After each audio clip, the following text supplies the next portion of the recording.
you look at the downstream sector, especially the distribution, that chain, because the midstream, Dangote is involved in terms of production and refining. And in the distribution and cargoing or transportation of product, that's another sector. There are those who think that, isn't this monopoly? How will one company be able to now, it does look like the jobs of other companies are being taken over. I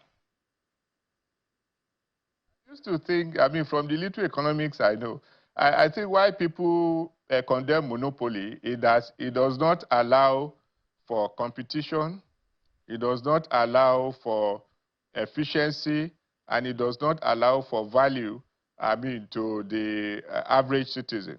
But what this, and of course, it's not a monopoly. I mean, we have other players in the sector. If they are not playing well, if they are inefficient, if they are comatose, you wouldn't blame a player. So, but what this one has done is that we are having a positive benefit from a player.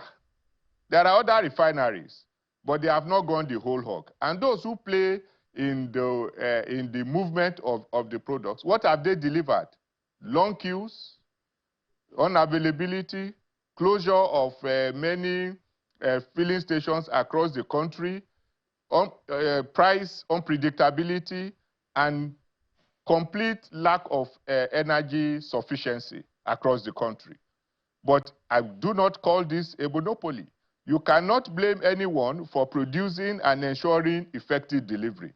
For us in the manufacturing sector, I mean, for those who will say Dangote slashed price by 40 naira per liter, 880 naira to 840, it sounds like good news to a lot of people. Free distribution and transportation of the product across the country. Nigeria has over 11,000 petrol stations, about 20 something or so marketers and the rest. But this might serve immediate, or it might be of immediate benefit. But what about the long term?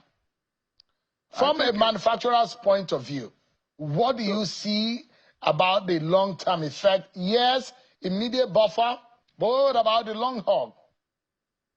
Yeah, so if I may use what is the Gen Z is called joy is coming. That's what I see in the long term. It's going to be better. I see the price coming down to 800. And that's what manufacturers want. I just told you now that last year, I think it was, we spent as much as 1.1 trillion in terms of providing alternative power. Apart from the fact that even the quality of the products is not guaranteed. So in the near future, I continue to see continued reduction in the price of diesel.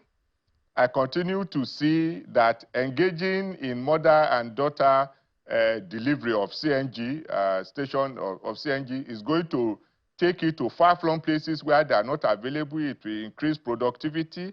I also see a situation where other players will be encouraged to come into the field, because that is what it takes. I don't think that we should use sentiment to dissuade any investor from improving the life and well-being of the people. You can imagine how many small and medium-scale enterprises have had to close because they do not have access to electricity. We enjoyed only about 18 hours of supply last year, and there were at least 3 to 4 outages a day. It's not good for production. But if you are able to have adequacy of supply of diesel and of even CNG gas across the country, I mean, this is a major improvement in one of the areas that manufacturers have suffered. 40% of our cost of production is in energy, and there has been intense inadequacy of this.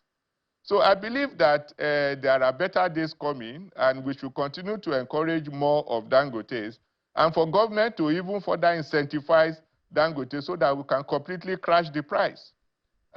Fuel scarcity should be a thing of the past. This is the only time that our oil, our endowment in terms of oil is now a blessing to us and not a curse. So, and I believe that we should all give effective support, to this initiative and to encourage many more. I'm looking forward to having 2 or 3 other Dangotes who have invested in this sector, so that we can move on and do the business of running an economy. I do not think that we should be petty about what is to be delivered in our economy. Nigeria has no business suffering energy poverty, and we should just move on and run a country that works.